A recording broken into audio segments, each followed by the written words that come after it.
Tonight on News Hour. Armed robbery injures 9 students shot Bauchi Polytechnic over insecurity. Parents seek justice over youth killed in Kaduna security raid. Shore activists push for release of core members' certificate. And on the foreign scene, Sudan paramilitary attack on Darfur camp kills 40. Hello, good evening, and welcome to News Hour on Trust TV. I am Fatima Ahmed Musa. Thank you so much for joining. Now, protests erupted early Tuesday when students at the Federal Polytechnic Bauchi went on rampage after robbers attacked their hostels, stealing gadgets and leaving many injured. The students lamented that the Polytechnic had failed to protect them from the attack that happened at night. It was reported that the armed robbers stole the students' property, leaving 9 persons injured. The angry students were seen demonstrating on the Bauchi-Das Road, mounting a blockade to prevent movement around the institution's main entrance. The protest turned tense as suspected hoodlums tried to hijack it, blocking the federal highway near the campus. Police fired tear gas to disperse the crowd, prompting some students to retaliate with stones before being overpowered. SUG President Haruna Umar condemned the attack, calling it the first of its kind in the institution's history. But what they are doing in this place is not right. They were just throwing tear gas in our houses, so we cried today like children. Tear gas was everywhere. What did we do? It's a peaceful protest now. We don't have right to talk. Since I came into the institution, I was hearing some moves like that on this kind of things, but I thought maybe they have called on security on this, because since I came, I never experienced this. This was the first time. So I'm going back to my hometown, which is just because of there is insecurity in the school. There is lack of insecurity. Armed robbers used to come every day and night. They used to come every day. I would advise the management of the school to look for the way forward to the security aspect of the school, because if you can see, even students are leaving the schools as it is because they are not even getting the candidate they wanted like before. The population is gradually decreasing on daily basis. You get of the federal police, you get one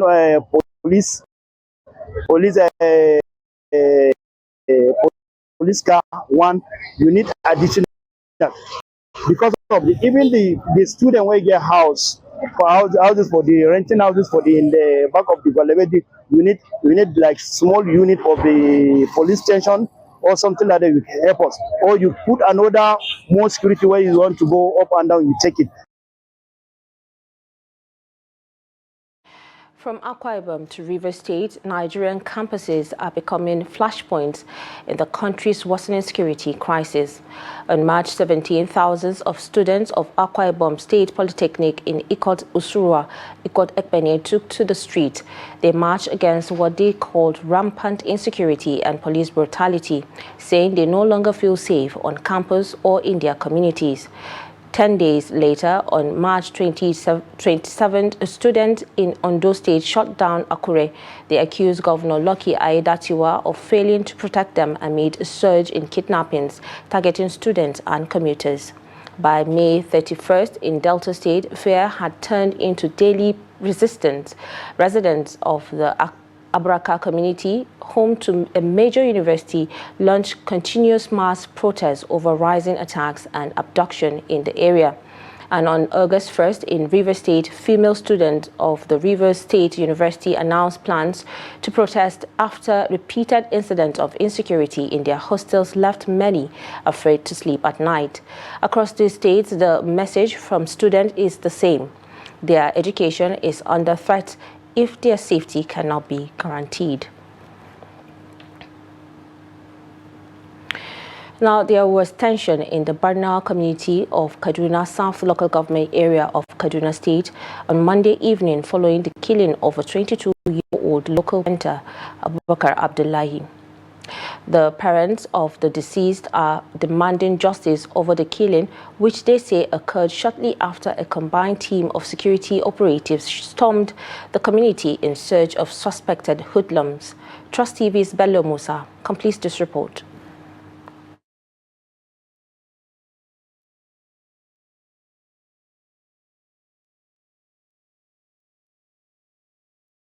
bring that report subsequently.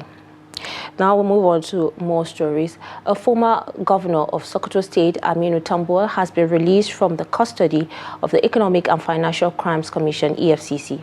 Tambuwal, who was detained on Monday at the corporate headquarters of the commission, was alleged to have fraudulently withdrawn cash to the tune of 189 billion when he held sway as a governor of his state. The ex-governor had honored an invitation extended to him on Monday before he was subsequently taken into custody after they reportedly failed to provide answers to the questions posed to him.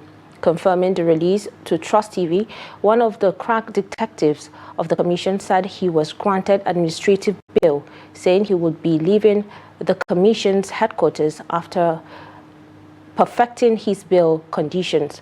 When asked whether charges will be passed against him and possible arraignment in court, the source declined further comment. The spokesman of the EFCC, Dele Oyewole, was yet to respond to the inquiries at the time of filing this report. And now, Anambra State Governor Charles Chukwuma Soludo has declared his support for President Bola Tinubu, praising the president's economic and structural reforms. He also called for a coalition of progressives across political lines to strengthen Nigeria's democracy and accelerate development. Speaking to State House correspondent on Tuesday after meeting President Tinubu at the presidential villa in Abuja, Governor Soludo described the president as a close friend of over 22 years. When asked about endorsing a leader from another political party, Soludo stressed the need for progressives to unite beyond party affiliations. He called Tinubu's early visit to Anambra State, where both leaders discussed the importance of progressive collaboration to deepen democracy and advance economy and social growth. You know, these caps were produced even from the time the president visited Anambra State. And you saw all the billboards and all the stuff, you know, proclaiming that progressives are working together. And subsequently, it's a fundamental idea that I believe very strongly, that all the political parties who profess progressivism should actually come on together in a massive coalition, you know, to deepen the process not only of our democracy, but also of economic and social development of our country. And so for me, when I say progressives working together, it's a call for all those who call on that. Now, the Ogun State chapter of the Social Democratic Party, SDP, has warned Jimmy Lawal, a former aide to ex-Kaduna State Governor Nasir El-Rufai, to stop parading himself as a member of the party. The party noted that Lawal has never been a legitimate member, citing his multiple violations and anti-party activities. The SDP Deputy State Chairman Augustus Olushola made this known on Monday at a press conference in Abeokuta. He alleged that Lawal had not paid any membership dues, but has been parading himself as a leader in the party in Ogun State. You know, in politics, you have to welcome everybody. We don't know Jimmy Lawal in our party because he had not, I repeat, he had not registered into our party. And he has never even come to this office to declare his intention to join our party. With this, he is not qualified to represent our party at all levels. Now, the Federal High Court, Abuja, has given federal government a September deadline to conclude prosecution of former National Security Advisor, retired Colonel Sambo Dasuki, over alleged unlawful possession of firearms and money laundering. Justice Peter Lifuk fixed September 24th, 25th, and 26th for the federal government to call any remaining witnesses and tender all exhibits in support of the charges, which have been pending for a decade.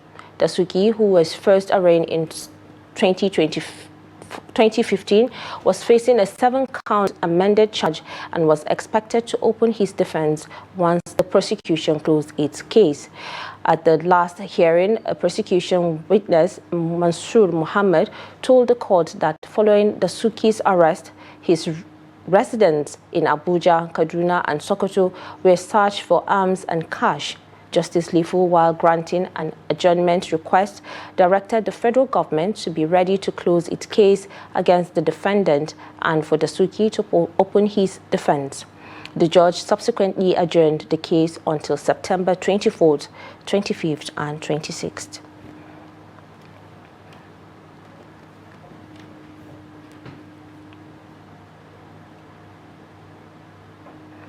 Sixteen inmates escaped from the medium security custodial center in Kefi, Nasarawa State, in the early hours of Tuesday after breaching the facility's security. In a statement issued by the spokesperson for the Nigerian Correctional Service, Umar Abubakar, the inmates reportedly overpowered personnel on duty during the breakout. 5 officers were injured in the incident, with 2 currently in serious condition and receiving treatment at a government hospital. 7 of the escaped inmates have since been recaptured, while efforts are ongoing to locate and apprehend the remaining 9. The statement also confirmed that the Controller General of the Correction, Sylvester Nwakuche, visited the facility following the incident and has ordered a comprehensive investigation into the circumstances surrounding the escape. Nwakuche stated that any staff found complicit in the escape will face disciplinary action.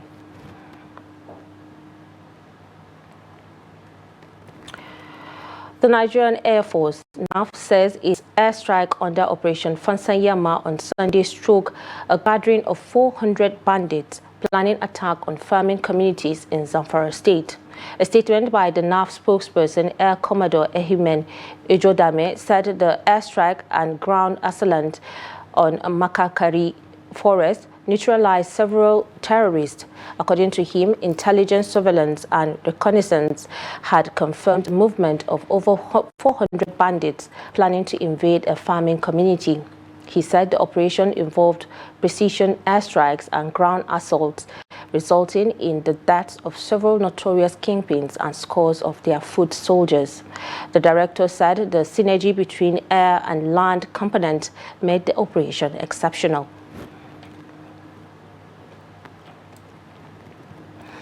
Now, activist Omoyele Sowore, alongside others, took part in mini protests to demand the NYSC issue discharge certificate of Ushe Rita Ogomaye, popularly known as Raye, who served in Lagos after completing her 1-year service. Sowore led the activists to the NYSC headquarters in Abuja to press for the certificate's release, adding the controversy surrounding Raye's service.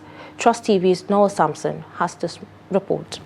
At the NYSC Yakub Gowon House, Abuja, police officers were present as Sowore and others went to the DG's office to demand Raye's discharge certificate. Sowore alleged that the certificate was withheld over a video Raye posted criticizing the president, calling the action politically motivated.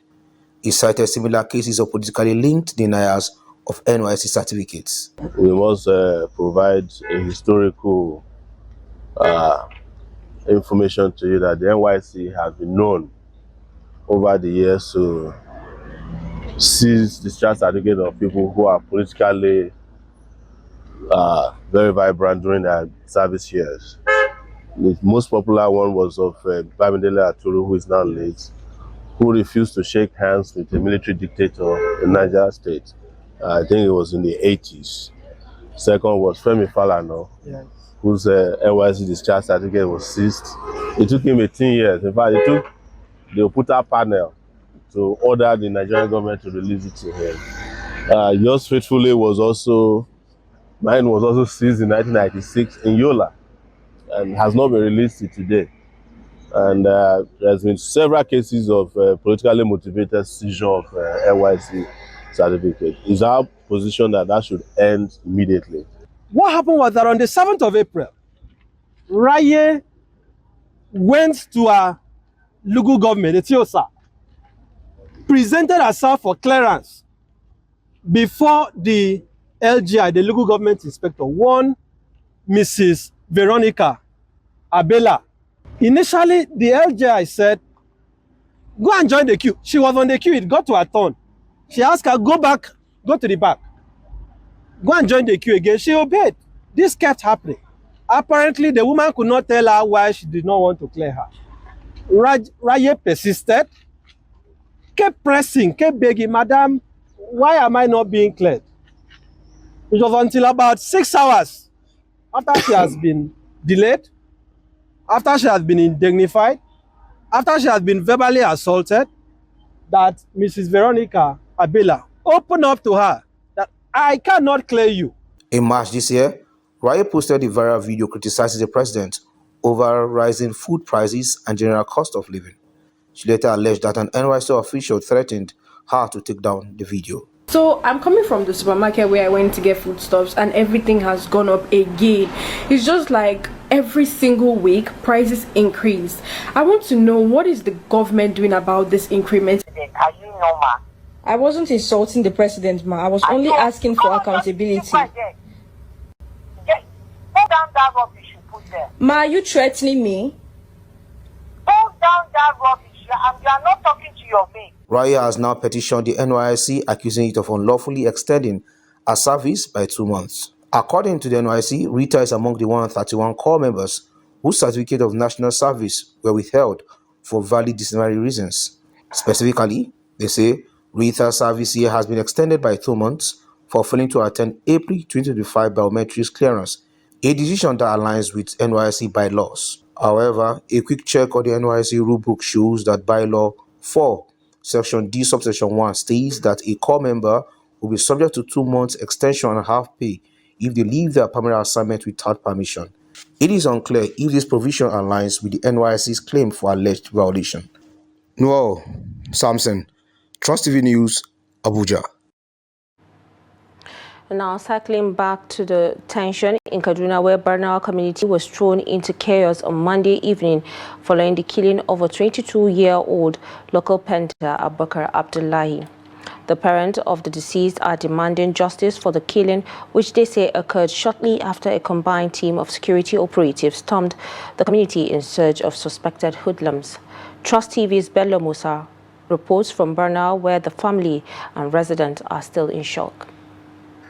Abubakar had gone to watch a football match at the local primary school when the incident happened. He was shot dead between the primary school and the Barnawa market. It was a tragic day for his father, Abdullahi Musa, who witnessed his son's killing.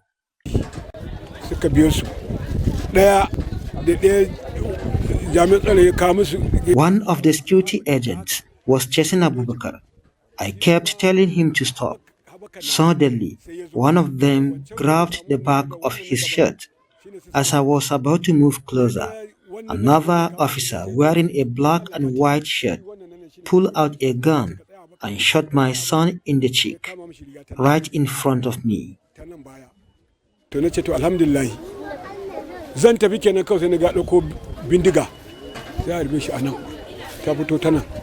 His mother, Aisha Abdullahi, also recounted her last moment with him.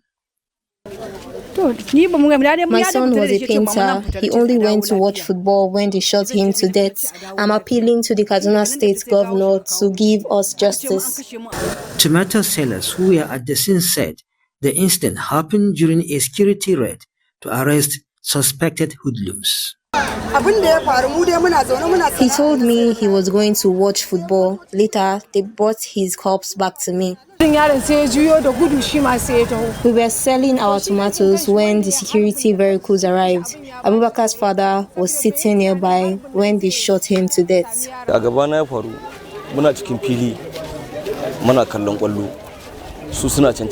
We were watching football when people suddenly started running. Abubakar was innocent. I saw a security agent wearing black trousers and white shirt and a face mask shoot him.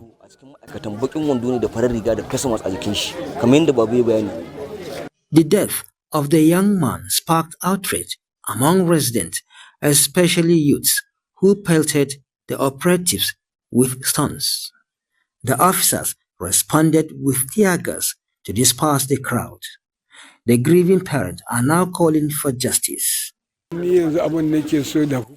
don't want this matter to be swept under the carpet. I need justice. The situation was later brought under control after the deployment of additional security personnel to the area. Kaduna State Police Command's Public Relations Officer DSP Mansur Hassan confirmed the incident and said the Commissioner of Police has ordered a thorough investigation into the incident. Bello Musa, Trust TV News Kaduna.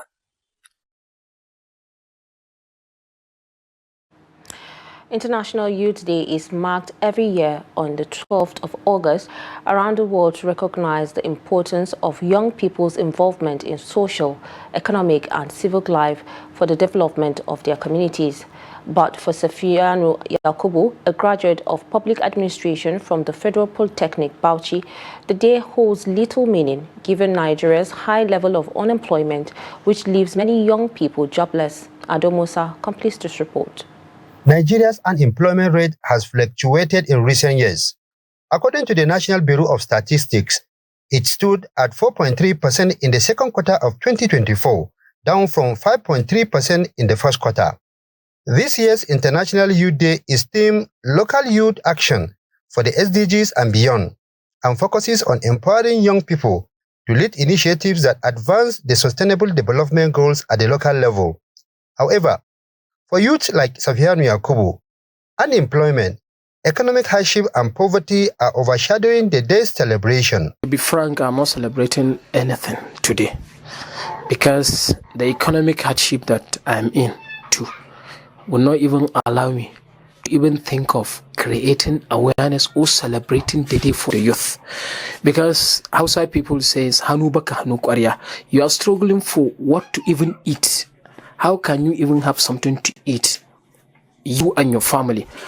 You don't even have time to start thinking that you have to celebrate this. It's only those that, they don't have any burden upon their shoulders that they can even see it on social media and, tweet it or, share it.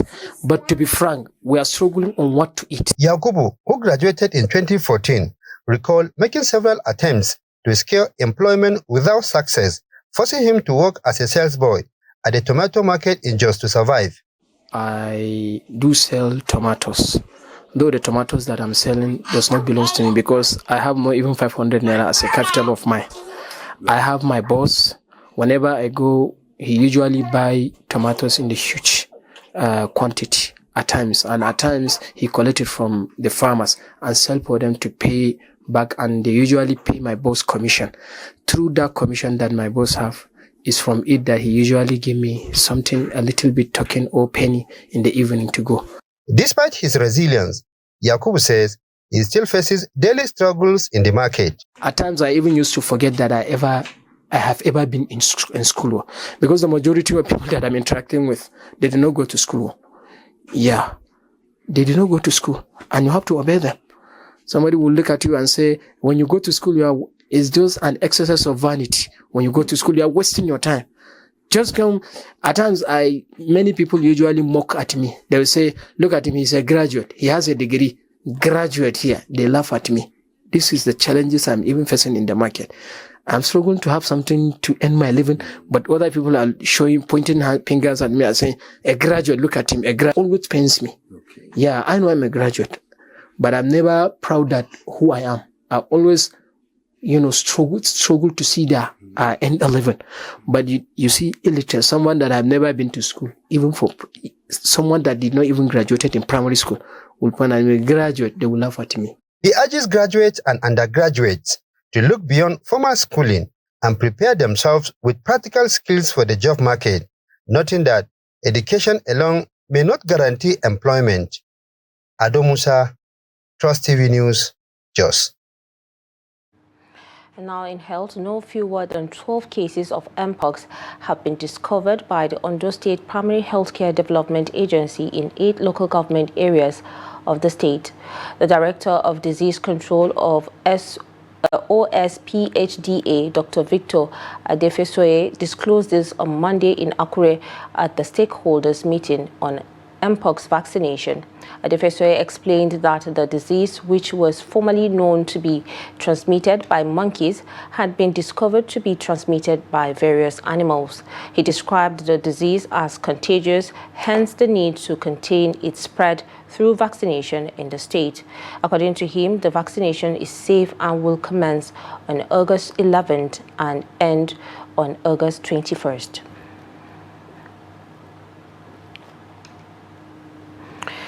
Now, the Nigerian Meteorological Agency, NIMET, forecasted the commencement of heavy rains, thunderstorms, and possible flooding across parts of Nigeria from Monday to Wednesday. This is according to a weather forecast released by the agency at the weekend. NIMET warned residents in central and south regions to prepare for severe weather. It stated that the northern region will experience morning thunderstorms on Monday over parts of Sokoto, Kebbi, Adamawa, and Taraba State, followed by moderate rains later in the day in Bauchi, Borno, Kaduna, Kano, Jigawa, Taraba, and Adamawa states.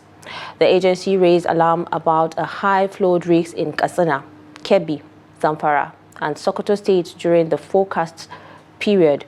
Accordingly, light rain expected over parts of Niger State in the morning, with thunderstorms and light rains likely in the Federal Capital Territory and Plateau, Nasarawa, Benue, and Kogi State in the afternoon and evening.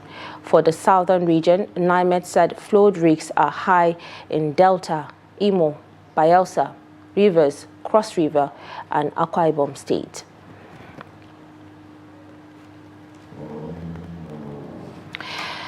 You're still watching News Hour on Trust TV. Coming up after the break.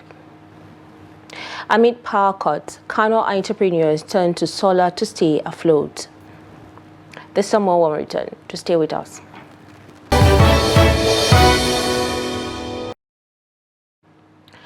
Welcome back. If you're just joining, this is News Hour on Trust TV. In case you missed it, here's a recap of our top stories again. We told you that armed robbery injures 9 students shot Bauchi Polytechnic over insecurity. And parents seek justice over youths killed in Kaduna security raid. And now we'll move on to more stories. Pensioners in Kano say they now receive their monthly pension on or before 25th of every month with no unusual deductions, a change they attributed to the current administration. They spoke to Trust TV about the 32,000 minimum pension, which the Nigerian Union of Pensioners say it pays by only 4 states in northern Nigeria. Ahmed Dati has more. At the Kano State Pension Board on Sokoto Road, pensioners regularly gather to follow up on their unpaid gratuities. Idris Yahya Iru, who retired in 2022 as a head teacher, said he now earns 64,000 naira monthly, an increase of 12,000 naira from his previous 52,000 naira with no deductions. He, however, believes the minimum pension in the state is 20,000 naira. A halin da muke a da za a biya kowanne ma'aikaci a jihar Kano, amma wallahi sai mu kai shi daga wata 7. In the past, every other worker in Kano State would be paid on time. But for us pensioners, it would take until the 6th or the 7th of the next month before we received our pension. Today, however, as promised, we are paid on the 25th of each month. We are very delighted and feel it is finally our time to reap the benefits of our service. Another pensioner, Wada Inua, who retired in February 2023 as a headmaster, said his monthly pension is 72,000 naira, up by 6,000 naira from his previous 66,000 naira. He estimates the minimum pension in the state to be between 22,000 naira and 25,000 naira. There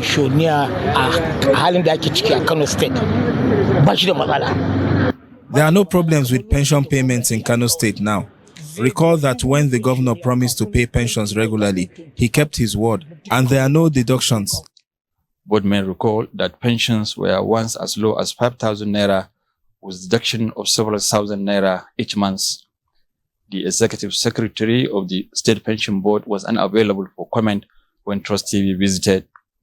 In July this year, the Kano State government paid 22 billion naira out of the 48 billion owed in gratuity and death benefit to state pensioners.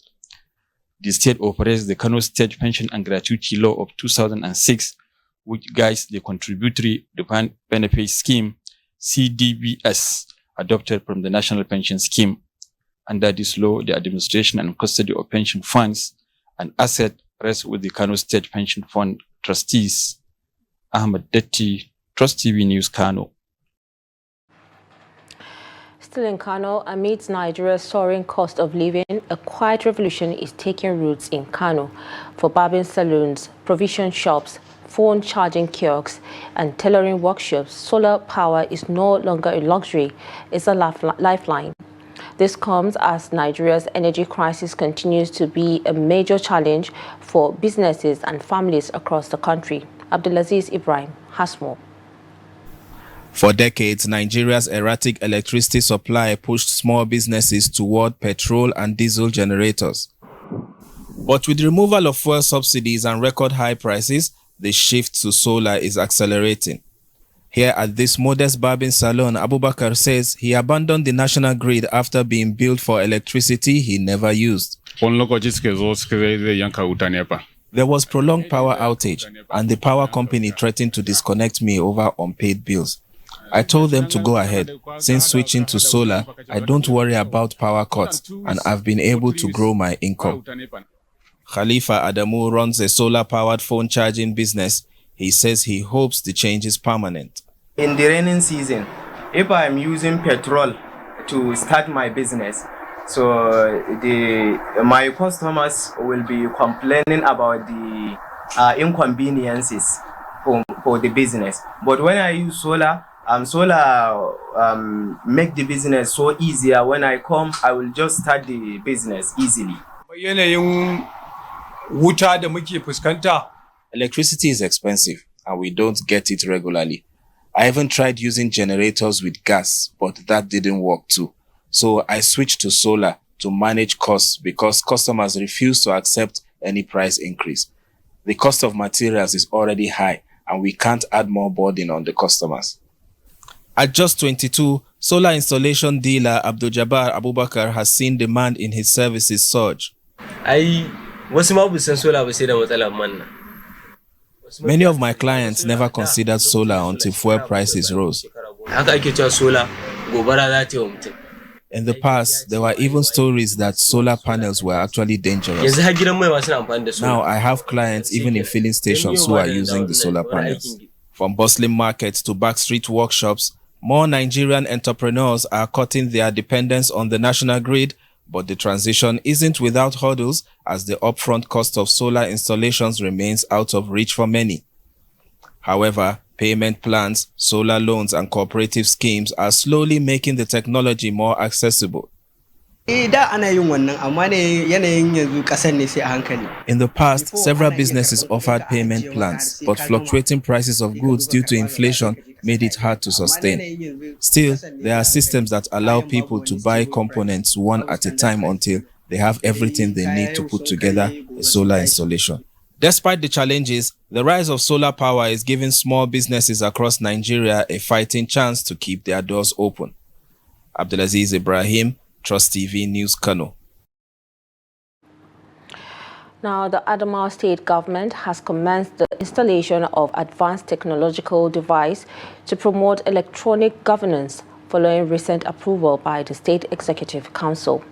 The first phase of the implementation will begin at the office of the Secretary to the State Government and extend to the Government House, covering the Governor's Office, the Department of Cabinet Affairs, and the Political Office.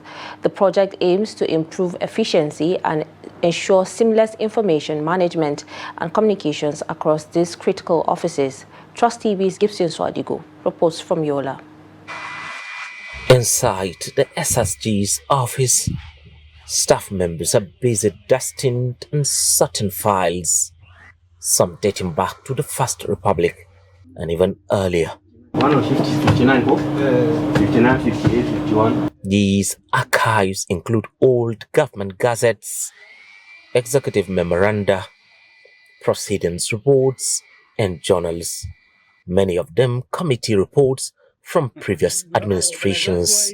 The governor says we must sit up and really take charge of all these resources, from the old into the new.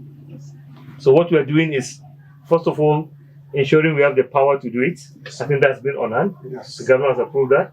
So we'll have 24/7 power. We will digitalize the whole system and connect it to government agencies. All of these records will be digitized as part of the state's move towards a paperless storage system. Initiative is a key component of the Adamawa 2.0 digital transformation agenda, aimed at modernizing government operations. When you go into digitization, you need to ensure that you have all the system functional when needed. So the process also involved ensuring availability of internet connectivity, which will also come along with a fiber connection that will connect the state secretariat down to the government house, both the old and the new. The special advisor to the governor on ICT and e-governance, Ahmed Amanjam Adamu, is leading the project.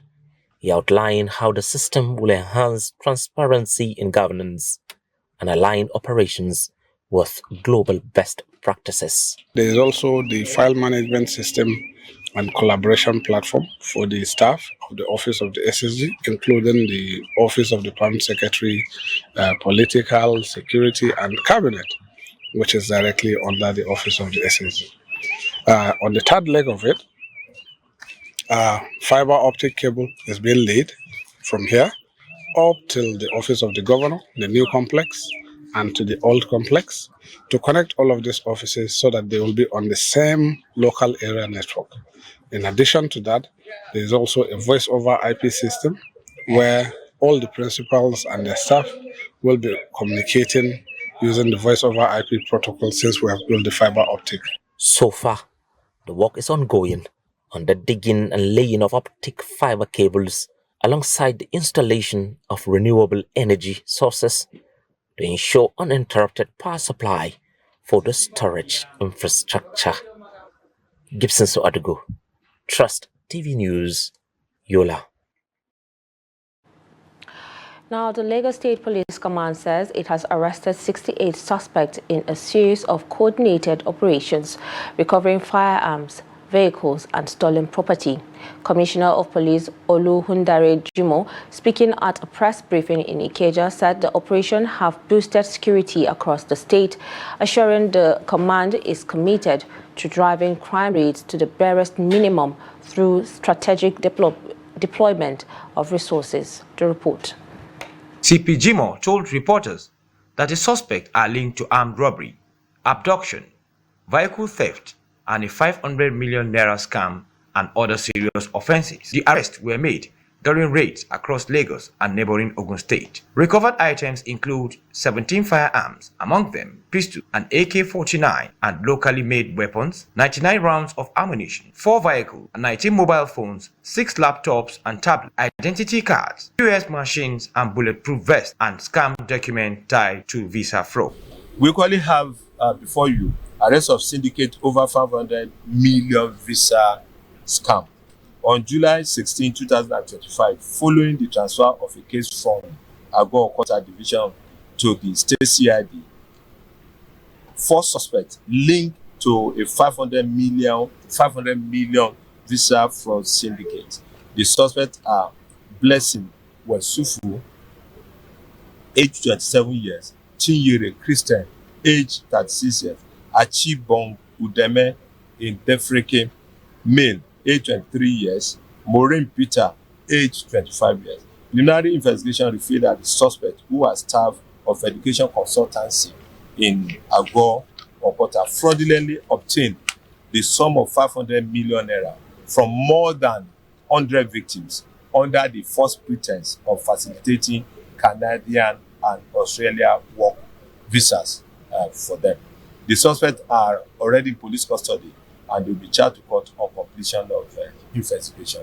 The commissioner revealed that 3 suspects, including a wanted gang leader, were apprehended along Agege Motor Road, Ikeja, on July 18, 2025. He said officers on routine patrol also intercepted a commercial minibus known locally as Korope after a female passenger was pushed out of the moving vehicle. Arrest of notorious one-chan kingpin and recover of vehicles and operational vehicles and weapons. On July 18, 2025, at about 14:00 hours, operatives of Ikeja Division, Lagos State, while on routine patrol along Agege Mutu Road, Ikeja, intercepted a commercial minibus, popularly called Korope, following an alarm raised by a female passenger who was pushed out of the vehicle. Promptly, this patrol team swooped in and 3 suspects were apprehended at the scene of this nefarious act. They are identified as Bode Oludayinsi, 35 years, Michael Showumi, age 22 years, David Olawaye M, age 20 years. On the search of the suspect, we recover 1 Techno Spark phone belonging to the victim, 1 axe. The axe, if you see it, is what they use to attack their victim, to compel them into surrendering by force their property. 2 concrete interlock bricks. All of them are with us, and you see them. These bricks are like a very big stone. From behind, they hit it on you, and you lose consciousness while they take your property. Then several heavy stones and broken bottles are equally in their vehicles. We are investigating them further to know all the other criminal operations that they have carried out on their suspect. The Lagos State Police Command, while assuring residents and visitors of its unwavering commitment to public safety, said all suspects will be charged to court upon the conclusion of investigation and urged the public to report any suspicious activity without delay. The Borno State Police Command says it has arrested 1,541 suspects, including 32 dismissed military personnel involved in criminal activities across the state.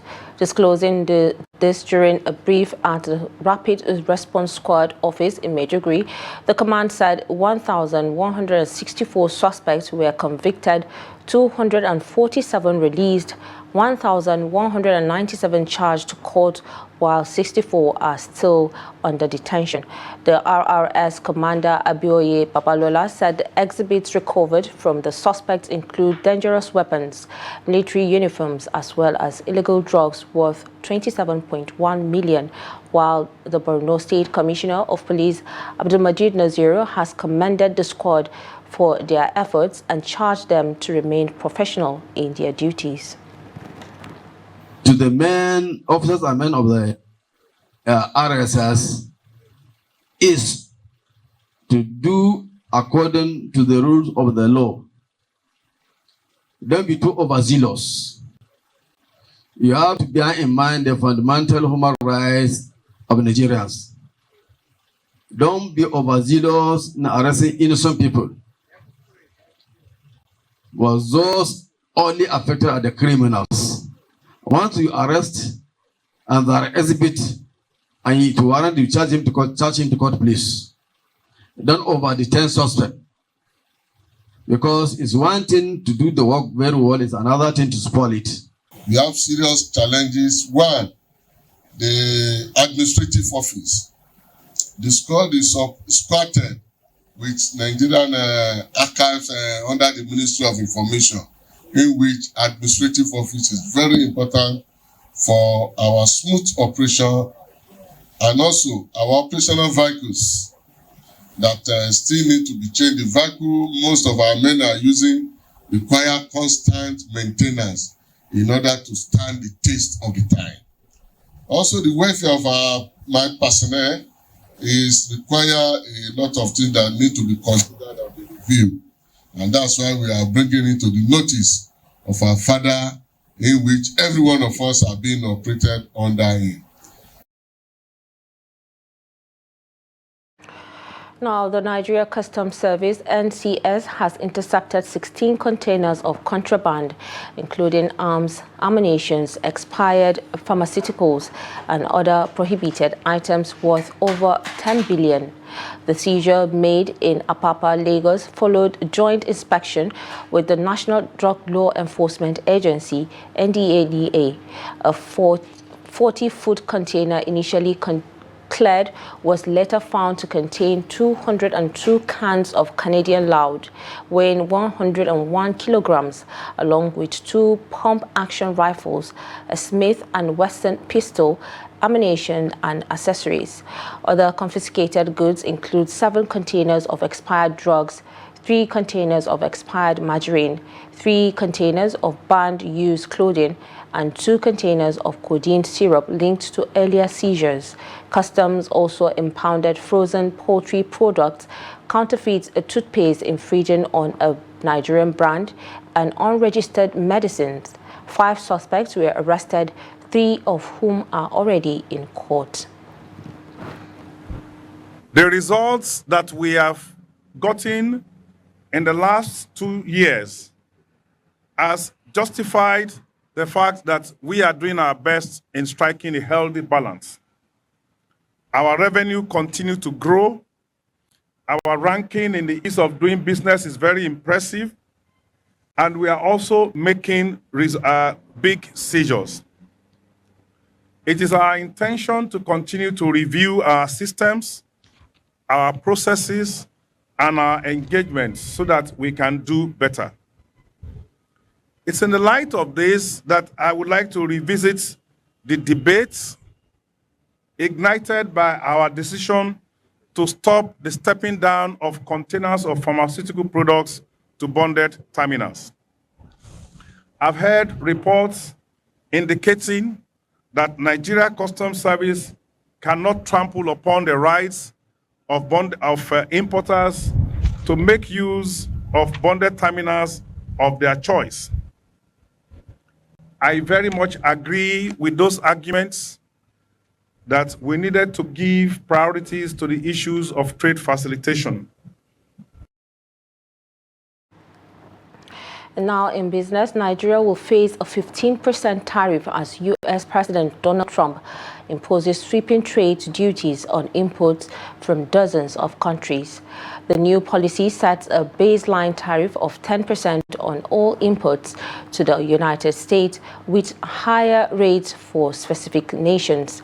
Countries hit with higher tariffs include China, India, Brazil, South Africa, Canada, and European Union, as several African nations such as Ghana, Cameroon, and Uganda.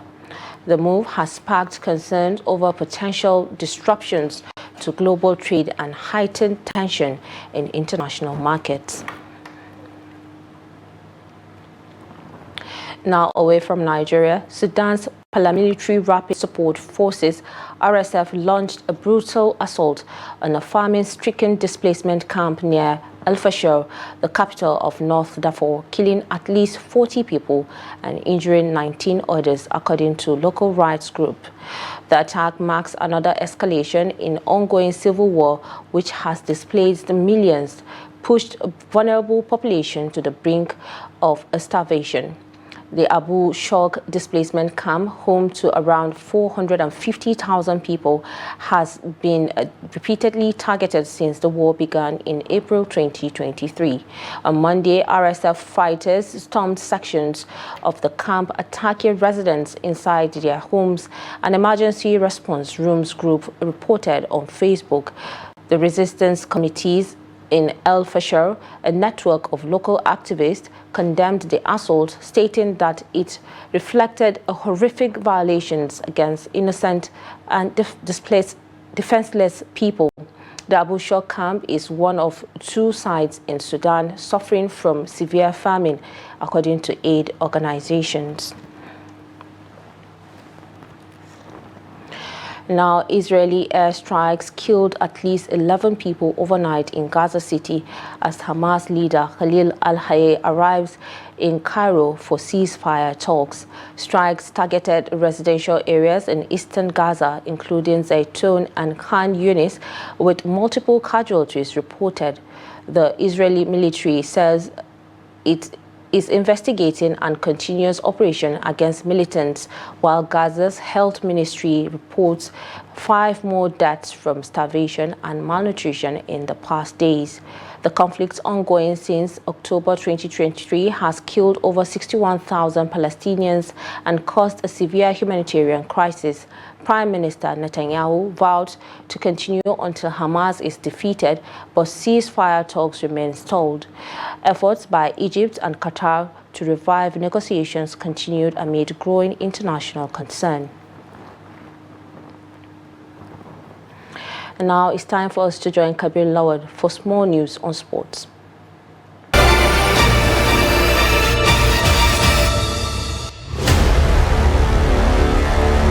Sudan this Tuesday evening beat Super Eagles B 4-0 in the ongoing CHAN 2025 in Zanzibar. The Sudanese side was able to utilize their chances and converted 4 of them. Super Eagles B had lost their first match to Senegal by a lone goal. With the present result, the chances of Eagles B qualifying for the next round have grown slimmer. Presently, Sudan tops the group with 4 points and 4 goals. Congo comes third with 2 points from 2 draws, while Nigeria is bottom of the table with no point. Still on sport news, Nigerian trio Samuel Ogazi, Chukwuebuka Ekwechi, and Kayosilio Ajayi are scheduled to test their mettle against some of the world's best at the Gwale Itwan Memorial. In the men's 100-meter event, Ajayi will race in star-studded field that has Olympic silver medalist and world leader Cashin Thompson, South African sprint legend Akani Sembine, and veteran American sprinter Ronnie Baker. Africa's fastest man in history, Ferdinand Omoyala, and the Jamaican duo of Rohan Watson and Akeem Blake. He will be aiming to make an impact with another sub-10 time, which will build his confidence for the rest of the season and ahead of the World Championship in Tokyo. Consequently, NCAA champions Ogazi will feature in men's 400 meters and stand with good chance of spraying a surprise win. That's Sport News. I am Kabir Lawal. And with that, we have come to the end of News Hour on Trust TV. Do not forget to watch and catch us across all our social media platforms for more news, programs, and documentaries. I'm Fatima Ahmed Musa. From me and the crew, thanks for watching.